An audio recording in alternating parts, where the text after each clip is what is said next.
welcome back to Geliat Necis Bisa Podcast. Geliat Necis Bisa Podcast, podcast inspiratif, kreatif, dan motivatif. Hari ini awalan ya dari tahun 2025. Di podcast ini kedatangan tamu yang sangat spesial dari Dinas Pendidikan dan Kebudayaan Kabupaten Kuningan. Ada 3 jagoan hebat yang sudah bersama saya duduk di sini, menemani saya yang segini adanya. Tapi sebelum kita mulai untuk berbincang, saya akan memperkenalkan dulu nih 3 jagoan hebat ini siapa aja. Yang pertama ini ada Bapak Dr. Udin Hairudin sebagai Kasih Kurikulum Dinas Pendidikan dan Kebudayaan Kabupaten Kuningan. Kemudian ada Bapak Pengawas, Bapak Andri Maulana Mkom, dan Bapak Anda Juanda MPD. Halo Bapak, selamat siang. Halo, selamat siang. Gimana kabarnya Bapak siang ini? Baik. Alhamdulillah Mewakili baik. teman-teman, alhamdulillah dalam keadaan baik, sehat walafiat. Sehat walafiat, alhamdulillah. Sebelumnya terima kasih banyak nih Bapak udah hadir di Geliat Necis Bisa Podcast ini. Nanti beberapa menit ke depan kita berbincang-bincang ya Pak. Ada tema nih yang baru diluncurkan dari Kementerian Pendidikan, yaitu tentang 7 kebiasaan anak Indonesia hebat. Tadi kita sudah menghadiri ya Pak. Bapak terima kasih sudah hadir di launching gerakan 7 kebiasaan anak Indonesia hebat di SMP Negeri 1 Cilimus. Bagaimana Pak perasaannya diundang ke SMP Negeri 1 Cilimus? Apakah ini baru pertama kali untuk bapak-bapak jagoan hebat ini? Kalau saya sih udah beberapa kali. Alhamdulillah senang sih. Hari ini diundang, bisa lihat juga launching. Iya. Hari ini gitu ya. Betul. Cukup meriah. Bapak yang lain barangkali ada yang mau berpendapat juga. Sepertinya perasaan kita sama ya. Sama. Chemistry-nya udah terbangun dengan bagus ya Pak ya. Jadi jawabannya sama gitu. Betul. Oke.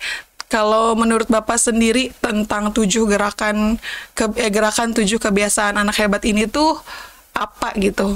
Tujuannya atau dari Dinas Pendidikan responnya seperti apa saat tahu program ini diluncurkan gitu? Mungkin izin saya menanggapi lebih awal ya. Boleh. Pada sahabat-sahabat saya mohon bersabar. Persiapkan jawaban terbaiknya. Siap. Baik, terima kasih dengan Ibu Arin ya. Iya boleh. Sebelum saya menanggapi atau menjawab, saya ingin terlebih dahulu menyampaikan ucapan terima kasih yang setinggi-tingginya dan apresiasi yang setinggi-tingginya pula untuk podcast Necis Bisa yang telah mengundang kami untuk bisa hadir di room ini untuk bisa menyampaikan informasi-informasi penting terkait dengan program kekinian yang baru saja di-launching oleh Kemendikdasmen. Kemudian kami juga ingin mengucapkan selamat atas launching gerakan atau program 7 kebiasaan anak Indonesia hebat, sekaligus mengukuhkan 4 peserta didik sebagai pelajar penggerak di SMPN 1 Cilimus. Dan tentunya ini sangat luar biasa karena satu-satunya sekolah yang pertama kali menyelenggarakan launching program-program tersebut khusus untuk di jenjang SMP se-Kabupaten Kuningan.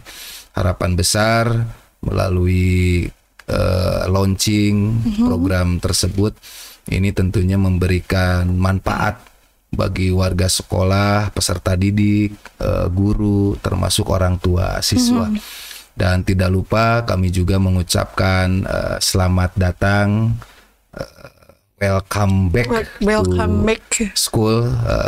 Selamat datang kembali di sekolah di semester genap tahun pelajaran 2024-2025.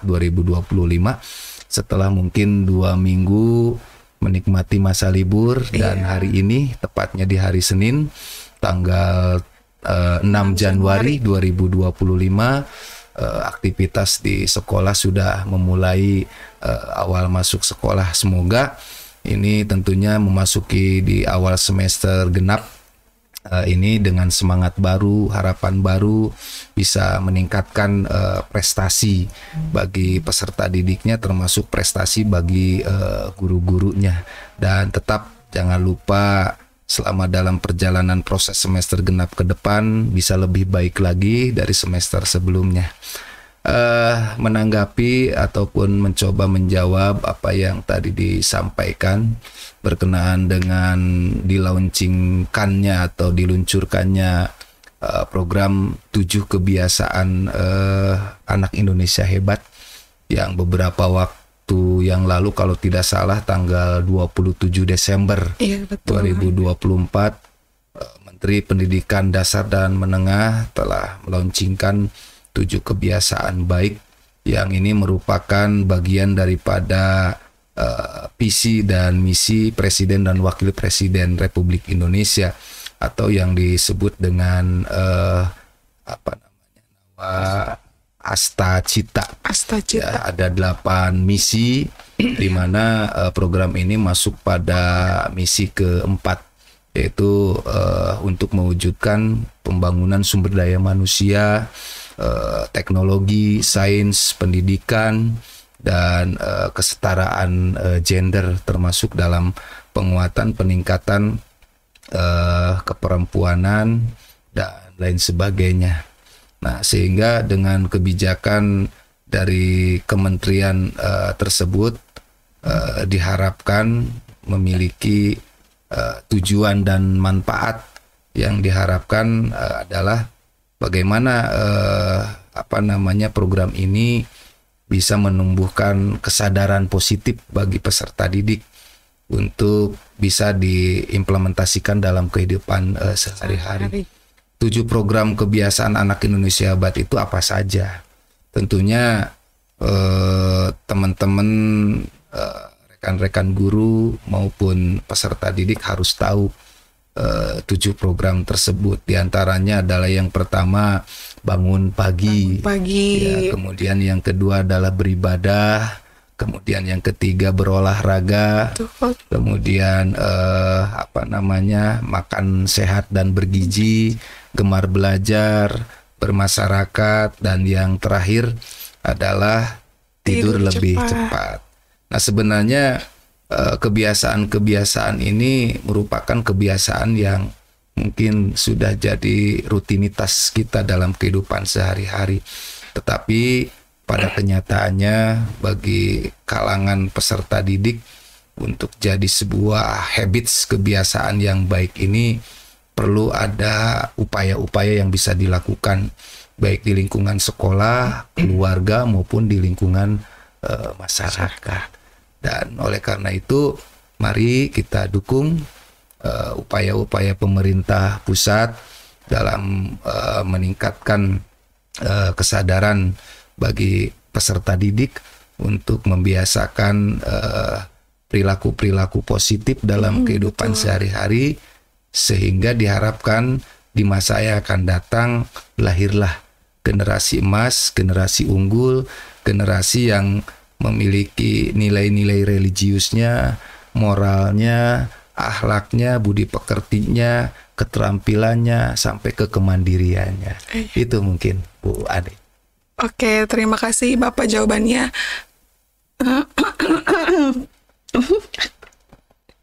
Oke, tadi kan 7 kebiasaan anak Indonesia hebat. Tadi yang sudah disebutkan ya, mulai dari bangun pagi sampai dengan tidur cepat. Tadi juga di sini saat launching kebiasaan tersebut itu Bapak Kadis juga hadir ya Pak, memberikan sambutan sekaligus membuka.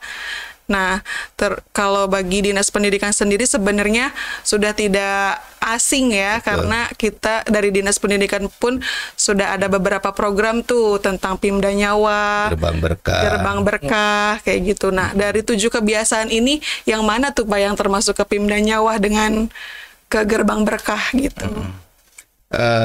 Terkait dengan sinkronisasi program antara program dari pusat dengan di daerah ya. Iya. Gerbang Berkah itu masuk pada program beribadah. Ya, beribadah. Jadi bagaimana menanamkan nilai-nilai ketuhanan, nilai-nilai religius supaya peserta didik memiliki kesadaran untuk ketaatan dalam beribadah.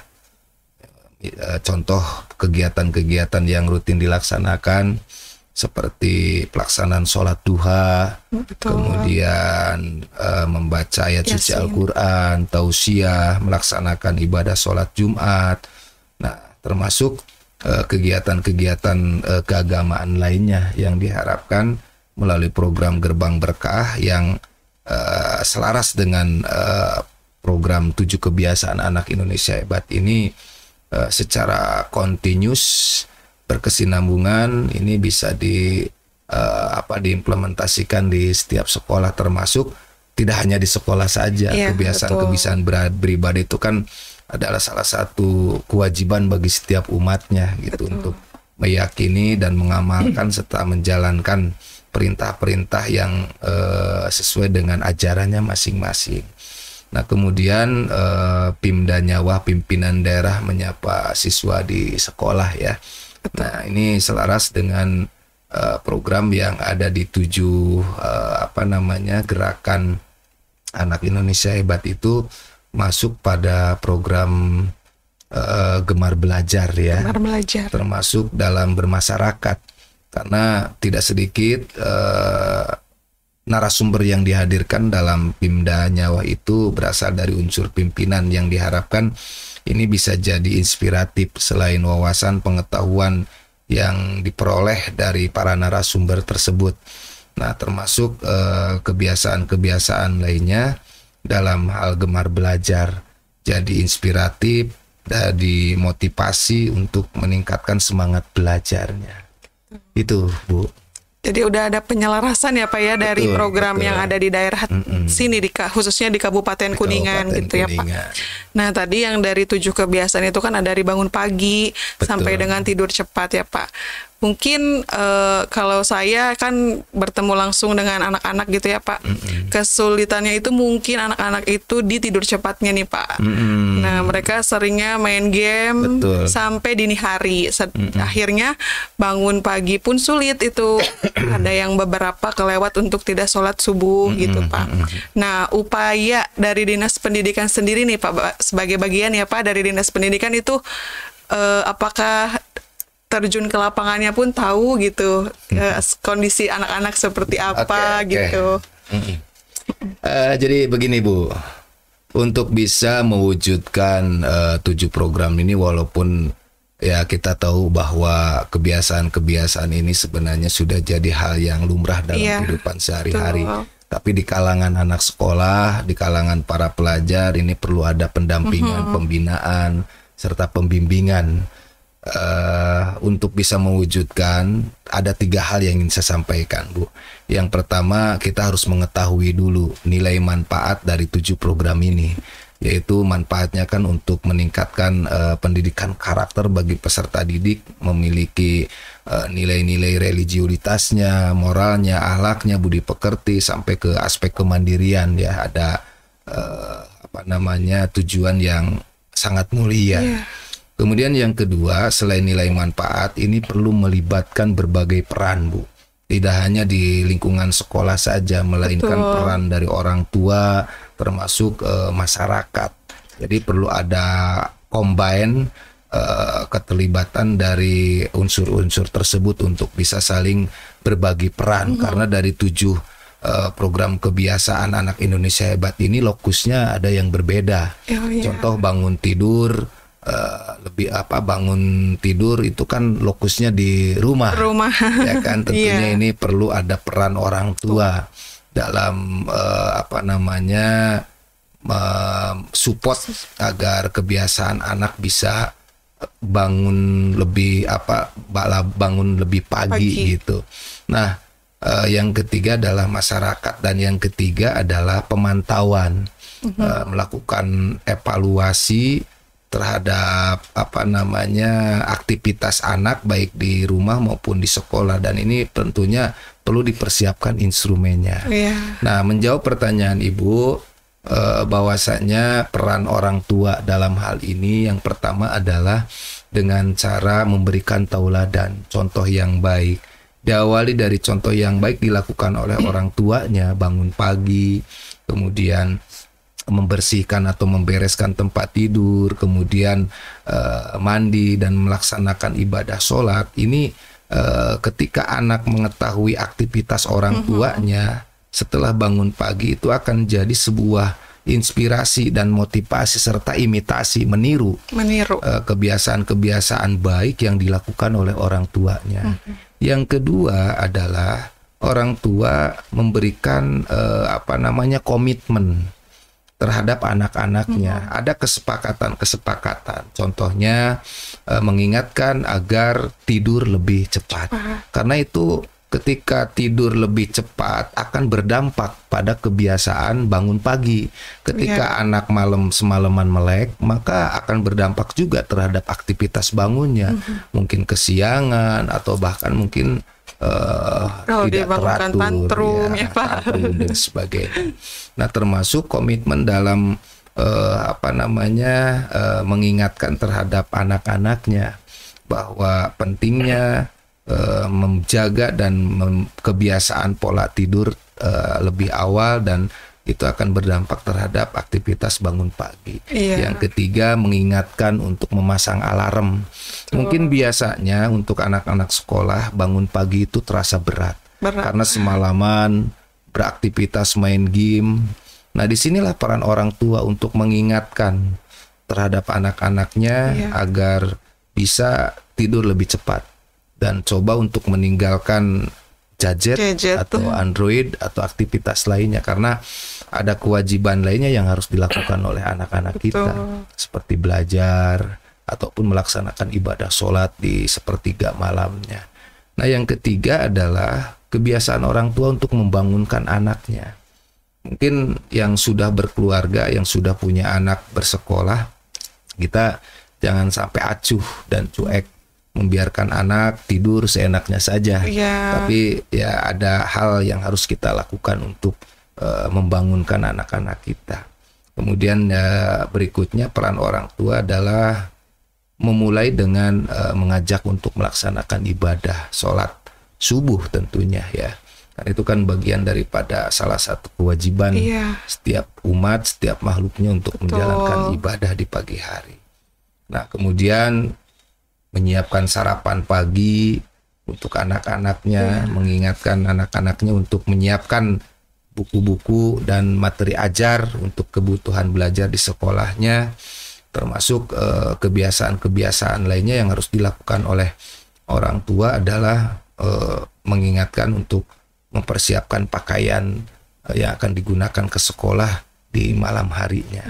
Jadi ini perlu ada kita perlu ada pendidikan parenting, pola asuh bagi orang tua agar 7 program ini bisa terimplementasikan. Perlu adanya peran dari orang tua itu sendiri. Ya, begitu. Setuju sih apa yang tadi Bapak sampaikan ya, jawabannya cukup mewakili gitu. Bagaimana 7 kebiasaan ini bisa terrealisasi di siswa-siswi kita, karena kalau berada di sekolah kan hanya beberapa jam saja ya Pak. Terbatas waktunya. Paling ya kita bisa untuk memantau siswa dari sholat duhur sampai asar, itu pun sampai asar nggak semua siswa ya Pak yang ikut ekstrakurikuler seperti itu. Nah, itu berarti harus ada kolaborasi antara kita pihak sekolah dengan peran orang tua di rumah gitu. Tadi yang baru disinggung nih berarti tidur cepat, bangun lebih pagi, gemar belajar. Nah, kalau untuk bermasyarakatnya Pak, kan ada sub bermasyarakat nih. Kira-kira untuk kalangan anak SD dengan SMP itu bermasyarakat tuh seperti apa gitu? Contohnya realnya gitu. Kalau kita kan kerja bakti gitu, bergotong royong. Nah, kalau untuk di siswa SD dan SMP itu seperti apa gitu contohnya? Barangkali ada yang mau menjawab. Nah, gitu. Yang cocok untuk bisa menjawab pertanyaan itu Pak PS Anda. Pak PS Anda. Ini apa namanya kegiatan bermasyarakatnya bagus, aktif juga bermasyarakat. Ya, mungkin bisa dijelaskan Pak PS, silakan. Kamlo dia Pak ya di bersosialisasi dan bermasyarakatnya nih. Baik, terima kasih.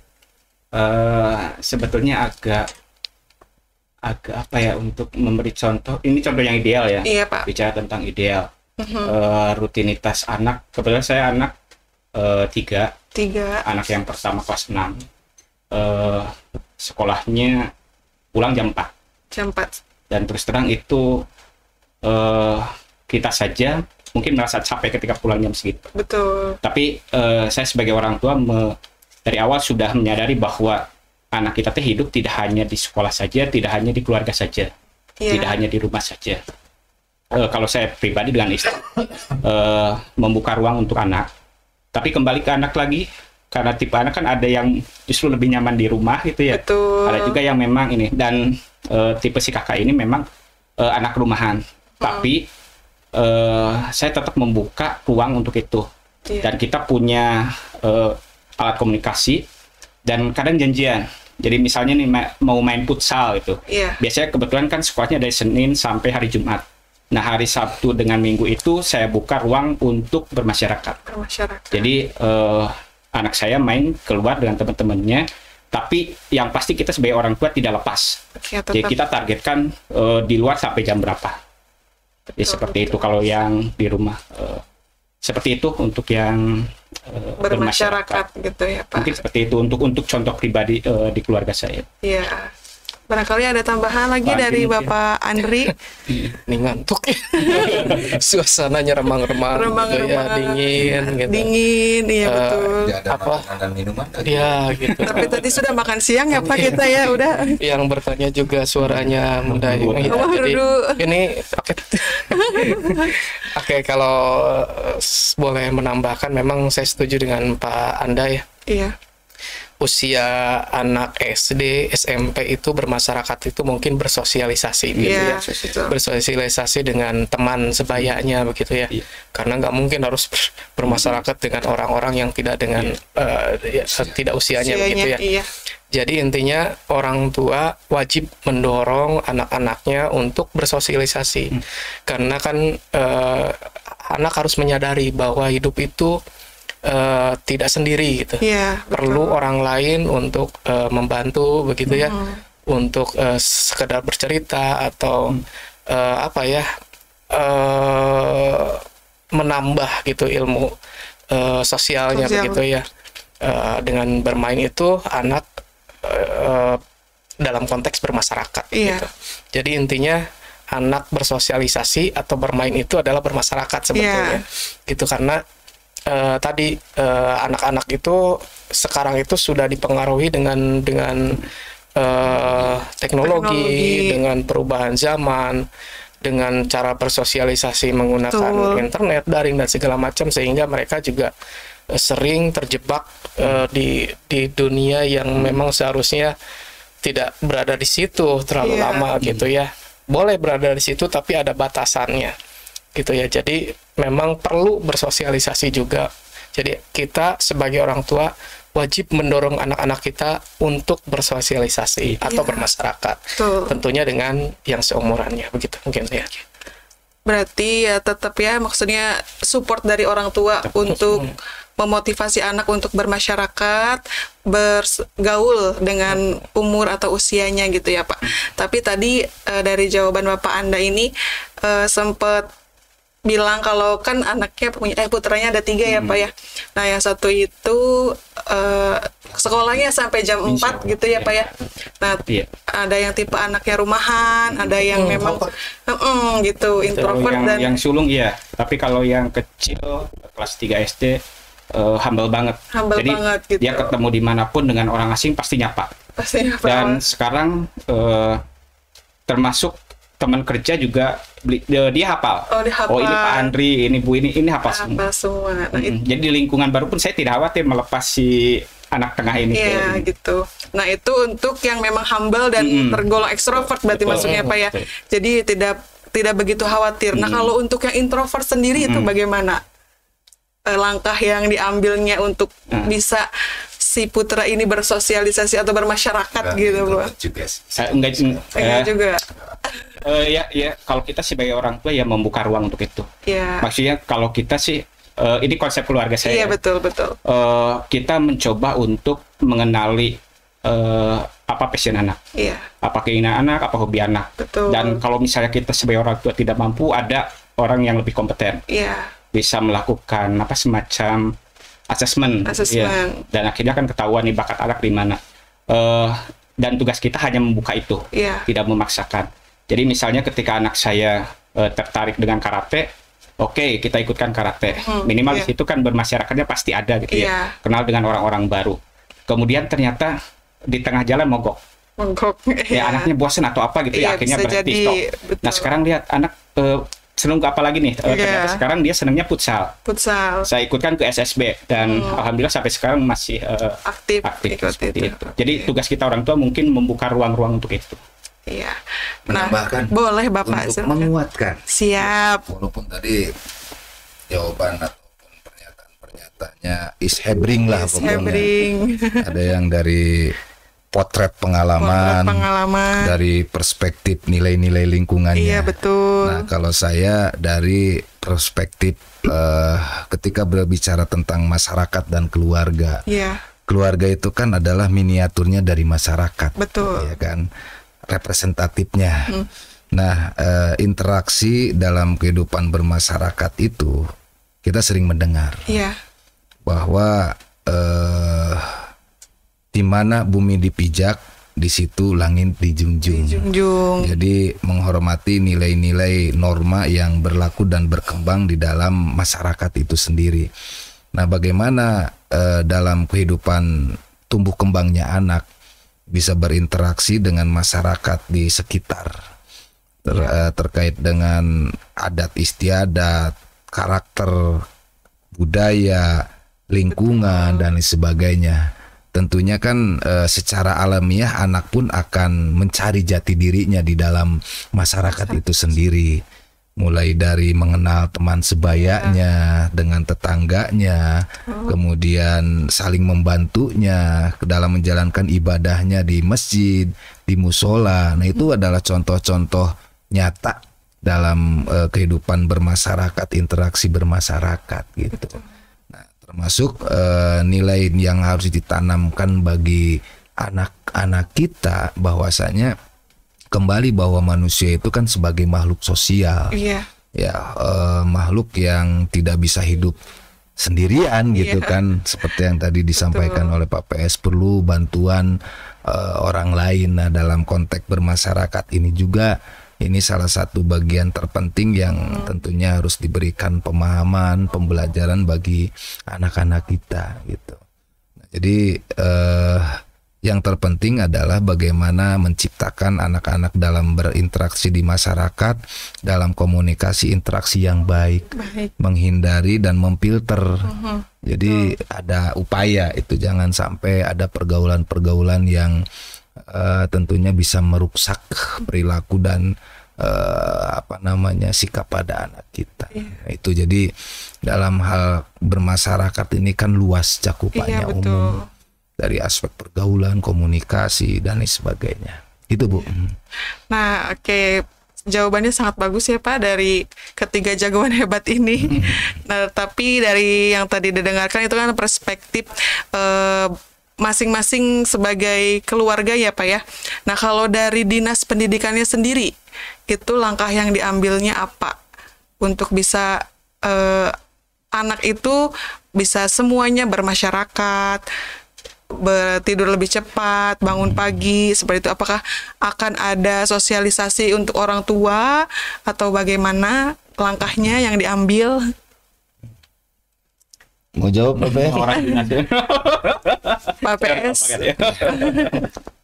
Jadi untuk mewujudkan dan mengimplementasikan program 7 kebiasaan anak Indonesia hebat ini perlu kolaborasi dari semua pihak. Tadi yang saya sampaikan, secara operasionalisasi itu dilaksanakan di satuan pendidikan, oleh guru, oleh tenaga kependidikan, oleh peserta didik, termasuk melibatkan peran orang tua.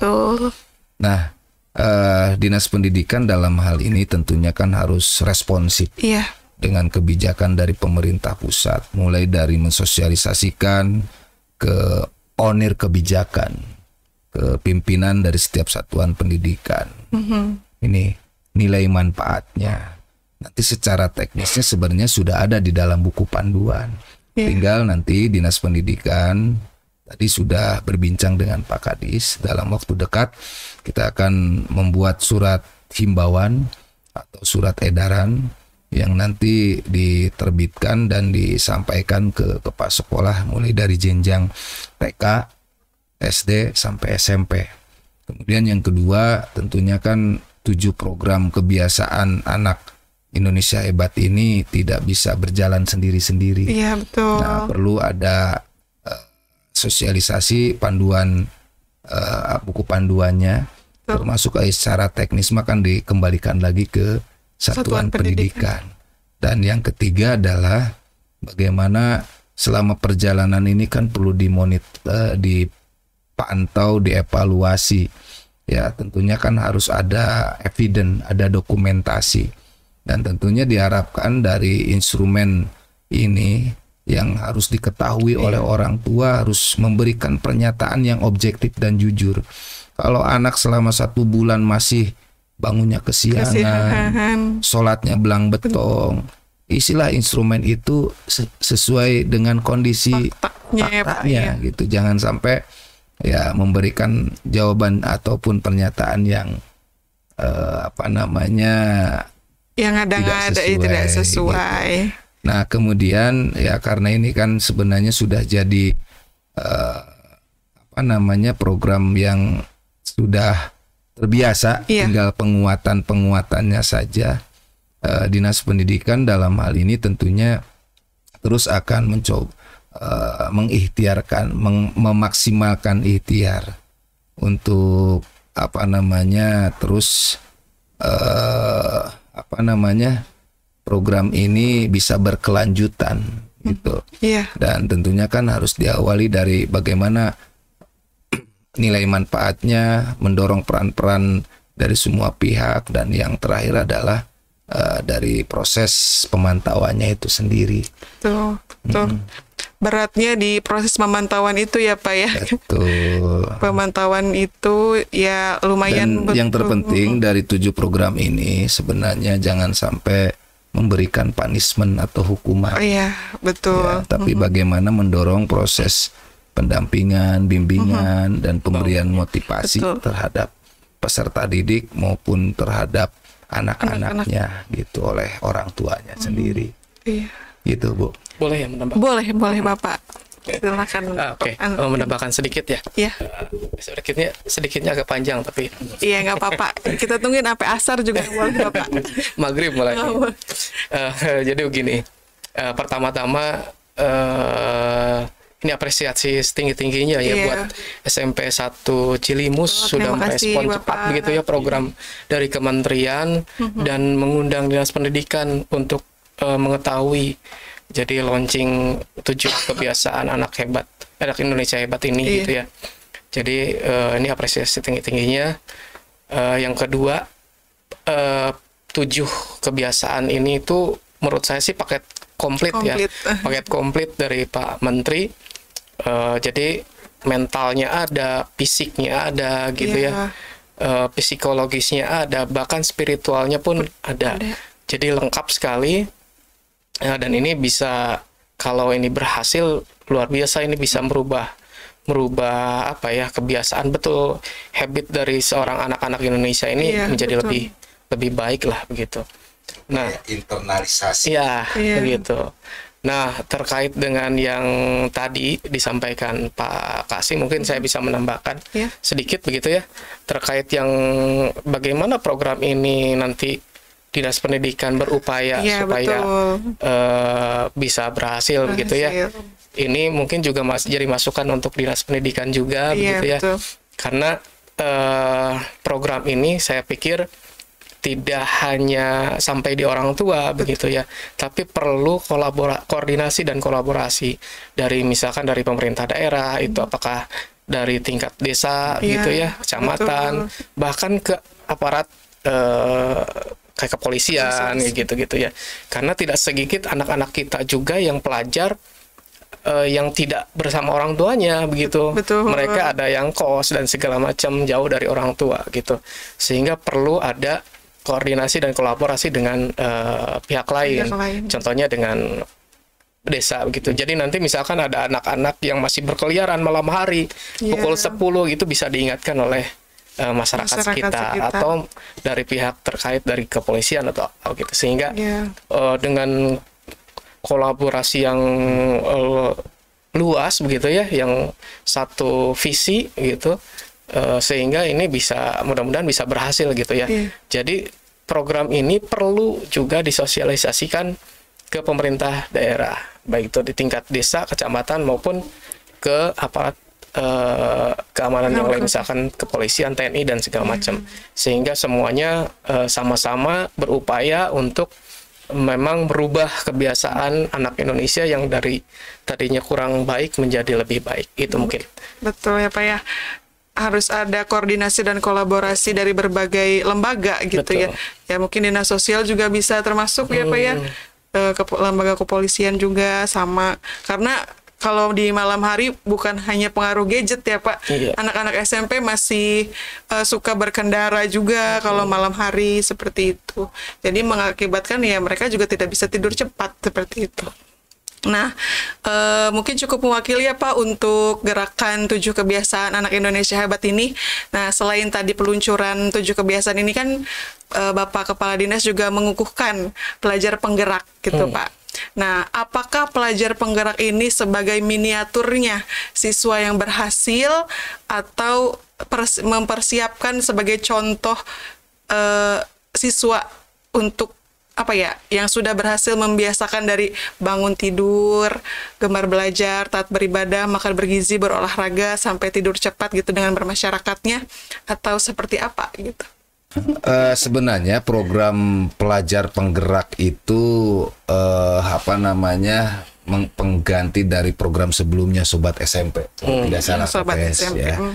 Di tahun 2024 yang lalu Kuningan sendiri alhamdulillah mungkin salah satunya SMPN 1 Cilimus. Iya betul. 4 peserta didik yang alhamdulillah itu dinobatkan ataupun terpilih oleh Dirjen GTK dengan berbagai kategorisasi penilaian ya.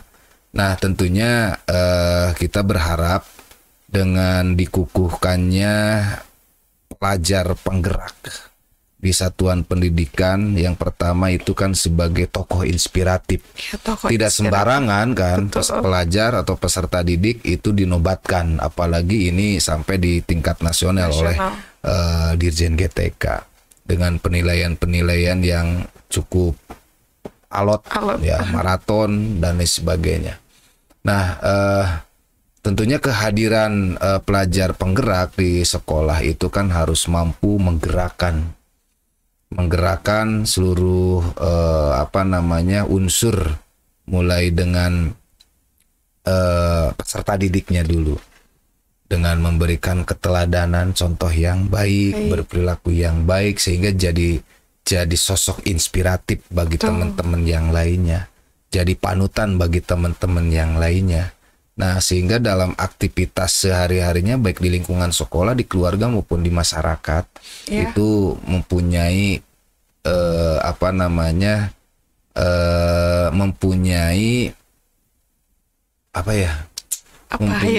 mempunyai kekonsistenan lah gitu ya. Jadi itu yang pertama. Yang kedua dari aspek kecerdasan intelektual maupun kecerdasan akademik. Keempat, siswa-siswi ini tentunya kan punya keunggulan dalam aspek pengetahuan, ya, prestasi, bukan siswa biasa aja lah yang tentunya dipilih ataupun diusulkan oleh sekolah, tapi dengan prestasi-prestasi yang dimilikinya, sehingga dengan kehadirannya, semangatnya, motivasinya, keteladanannya itu memberikan dampak pengaruh bagi lingkungan di sekolahnya maupun di lingkungan keluarganya. Nah, harapan besar mah mungkin tidak hanya 4 orang, nanti di tahun yang akan datang bisa bertambah, sehingga semakin banyak pelajar-pelajar penggerak ini, maka itulah nanti yang bisa membantu program-program sekolah jadi ikon bagi peserta didik untuk memberikan best practice, pengalaman-pengalaman baiknya kepada rekan-rekannya. Dan tentunya ini bisa diupayakan ke depannya kan bisa mencegah hal-hal yang perilaku kurang baik bagi peserta didik lainnya. Itu dengan pelajar penggerak ini sebenarnya banyak nilai faedahnya yang mungkin bisa dirasakan oleh lingkungan sekolah itu sendiri ya. Itu mungkin. Ya, barangkali Bapak pengawas ada tambahan? Jangan ditambahkan, dikurangi aja. Oh, dikurangi aja, betul. Kurangi. Dikurangi, Bapak. Kurangi, Pak. Kurangi, Pak. Oke. Memang berat kalau ngomong dengan Pak Kasih teh. Sudah tersampaikan semua masalahnya. Tapi mungkin kata kuncinya jadi kayak duta gitu ya. Duta. Dia akan jadi role model untuk teman-temannya. Jadi ya memang pasti orang-orang pilihan ya. Jadi nggak sembarangan anak yang akan ditunjuk gitu ya. Jadi pelajar penggerak. Iya. Ya. Karena ya ternyata bukan hanya ada guru penggerak ya Pak, tapi pelajar pun ada pelajar penggerak. Karena mungkin ya yang terpilih sekarang baru 4, bisa lebih. Nanti semua siswa sih inginnya bisa menjadi leader atau role model sendiri buat dirinya sendiri gitu ya Pak ya. Tapi ini yang terpenting sebetulnya sekolah harus punya alat ukurnya ya. Instrumennya, alat ukur, evaluasinya begitu. Sehingga nanti yang 4 orang ini yang tadi menurut Pak PS itu jadi role model, diukurnya itu jelas gitu, sampai mana begitu, dan dievaluasinya juga mudah gitu. Jadi sekolah harus punya instrumen itu untuk memantau ya minimal yang 4 tahun itu, dan keberhasilannya, kebermanfaatnya atau dampaknya bagi teman-temannya begitu. Jadi itu mungkin diperkuat ya. Jadi ya tetap balik lagi ke lembaga ya untuk bisa memantau itu, bikin instrumennya tersendiri gitu ya Pak ya. Aman kok Pak, di sini nggak kehujanan. Saya takut hujan, Bu. Oh, takut hujan. Ini ada sahabatnya Pak, pun ada sahabatnya, barangkali ketakutan. Gitu ya Pak ya. Tadi dari tujuannya, manfaatnya, terus mengapa perlu ada pelajar penggerak, semuanya sudah terjawab gitu ya Pak ya. Ya mudah-mudahan hampir seluruh siswa bukan cuma di SMP Negeri 1 Cilimu saja, semua sekolah yang ada di Kabupaten Kuningan bisa menjadi role model gitu ya, go nasional, go internasional. Amin ya Pak ya. Mungkin tambahkan boleh? Boleh Ya, banget. sedikit saja lah. Ini berkenaan dengan program baru dari Kemendikdasmen pelajar penggerak. Iya. Tentunya kan selain memiliki tujuan, nilai manfaat dan visi misi tertentu, diharapkan bahwa dengan kehadiran pelajar penggerak itu bisa memberikan kontribusi dan nilai manfaat bagi lingkungan sekolah, di samping nilai manfaat bagi dirinya. Itu dengan potensi kemampuan yang dimilikinya, kecerdasan akademis yang dimilikinya, itu tentunya kan menjadi nilai tersendiri bagi pelajar penggerak. Dan selain kemampuan kepemimpinan untuk bisa menggerakkan rekan-rekan yang lainnya, itu kehadirannya bisa diterima di lingkungan sekolah. Itu yang pertama. Kemudian yang keduanya tentunya kan sebagai corong informasi, program-program sekolah itu bisa diserap oleh pelajar penggerak, sehingga diharapkan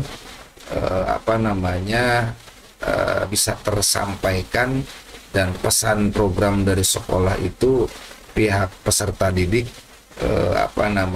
bisa mensupport program-program tersebut. Jadi ya mudah-mudahan aja lah dengan apapun program yang diluncurkan oleh pemerintah pusat melalui Dirjen GTK ini memberikan dampak dalam membangun untuk pendidikan, terutama bagi kalangan peserta didik. Betul. Itu saja. Yang lain barangkali Bapak ada tambahannya? Yang terpenting sih mudah-mudahan tidak hanya sampai seremoni saja ya. Oh iya, betul. Yang kedua, jangan sampai ini jadi konflik juga dengan organisasi internal di sekolah. Makanya perlu ada pihak sekolah yang ikut berperan di situ, sehingga ini tadi tidak hanya jadi seremoni tapi juga tidak menjadi konflik di antara di internal gitu. Iya. Itu sih mungkin. Ya. Iya, karena kadang euforia di awal aja ya Pak ya, tapi kesananya untuk evaluasinya, untuk refleksinya masih kurang gitu. Itu mendorong peran-perannya Iya, itu. betul, mendorong peran pelajar penggeraknya. Karena kan perlu ada guru pembimbing atau pendamping khusus, Iya, khusus, gitu, untuk betul. bisa mengkondisikannya. Iya.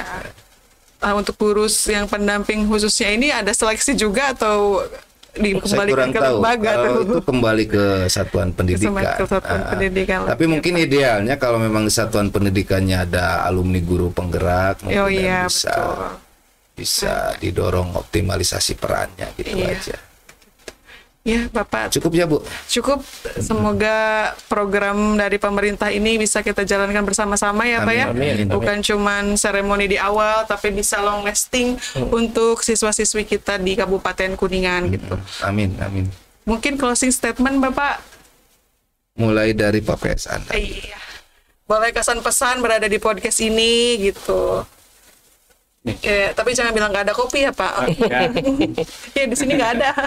Baik, mungkin saya mencoba melihat dari sudut pandang yang agak berbeda gitu ya. Iya betul. Saya cenderung berkaitan dengan sekolahnya, berkaitan dengan dinas, saya berkaitan dengan keluarga. Gitu ya. Iya Terutama terkait dengan 7 kebiasaan. betul. Dan sebetulnya itu dibangun di keluarga. Karena ketika kita melihat secara keseluruhan, itu nyaris ketujuhnya itu dilaksanakan di rumah. Dan peran orang tua, kalau saya sih alhamdulillah, karena mungkin anaknya masih kecil gitu, masih SD, masih mudah untuk diarahkan Iya. gitu ya. Terutama berkaitan dengan gawai. Dan Gawai betul. mungkin ini mudah-mudahan bisa diimitasi oleh yang lain gitu ya. Bukan merasa diri baik, tapi Betul. berbagilah gitu ya. Sharing. Mencoba menginspirasi, sharing. Anak itu tetap harus dibatasi. Betul. Jadi kalau di rumah gawai ini hanya 2 hari, hanya Sabtu dan Minggu saja, dan itu pun hanya 1 jam. Jadi insya Allah sih ketika itu dasarnya sudah diinikan, ke yang lainnya insya Allah efeknya positif. Jadi kenapa anak tidur malam? Karena anak-anak dibekali ini. Betul. Jadi salah siapa? Iya. Salah siapa? Salah siapa ini? Tapi ini bukan untuk mencari yang salah siapa gitu ya, tapi kita nyari solusi gitu. Iya.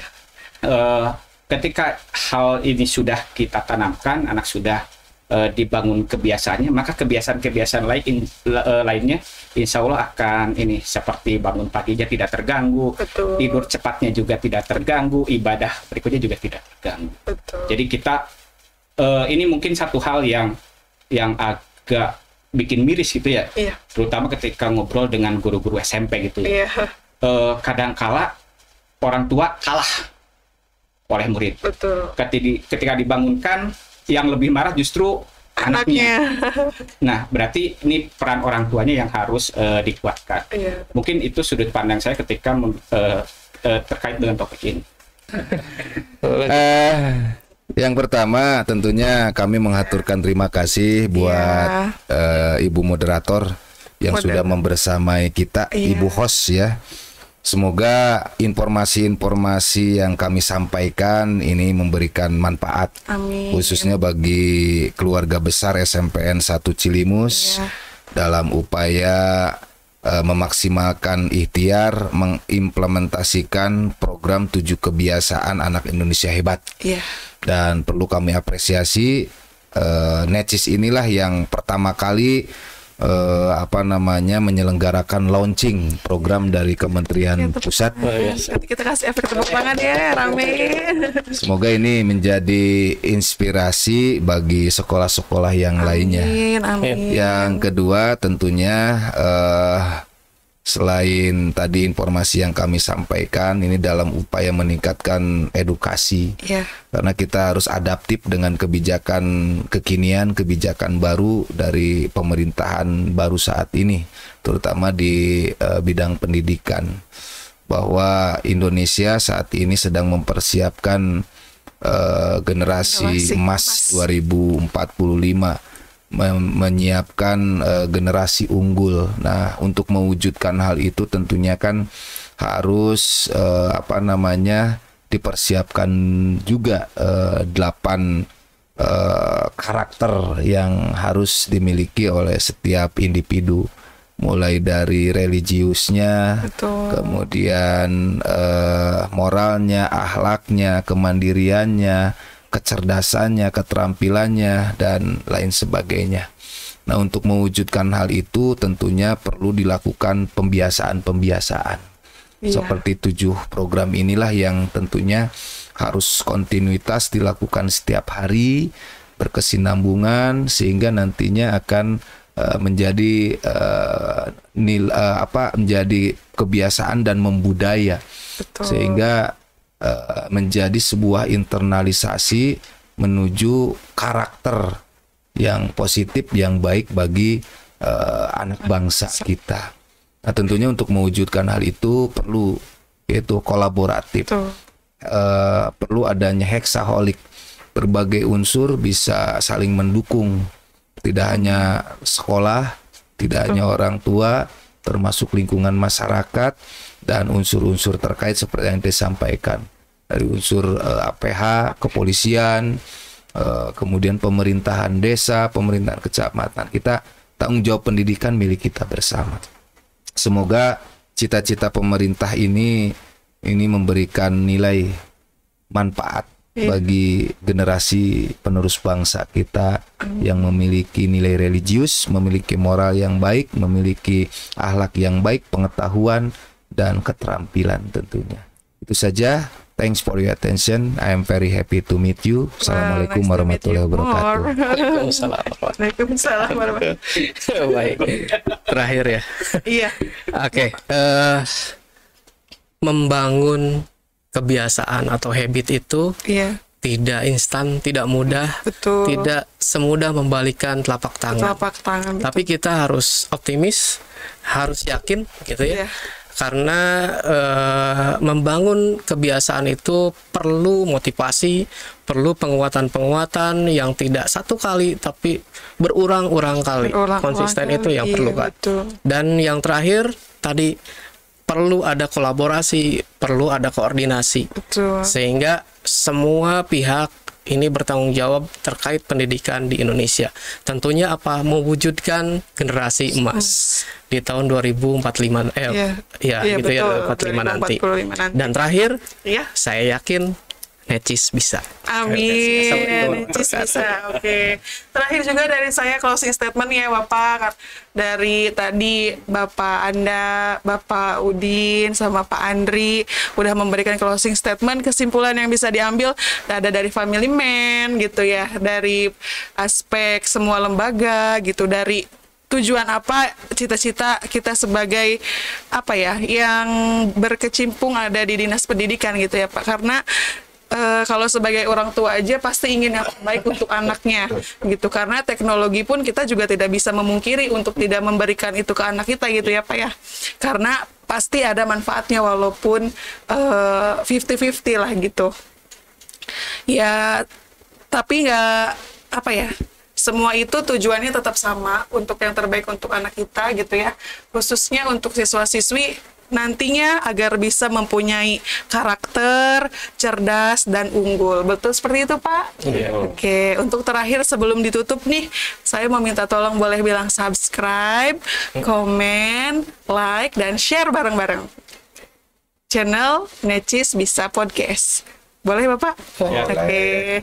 Oke, terima kasih untuk sudah menonton channel Geliat Necis Bisa Podcast. Jangan lupa untuk subscribe, like, komen, and share. Terima kasih Necis Bapak. Bisa. Necis Bisa. Dinas Pendidikan juga keren. Terima kasih Bapak semuanya udah hadir di sini. Semoga Bapak semua sekeluarga sehat, panjang umur, bahagia dunia akhirat gitu aja ya Pak ya. Oke, hati-hati di jalan, mungkin banyak kegiatan tapi sudah menyempatkan datang ke sini. Terima kasih. Mohon maaf apabila banyak kurangnya dalam ucap atau sikap saya ya Pak ya. Oke, terima kasih. Bye-bye. See you. Assalamualaikum. Waalaikumsalam.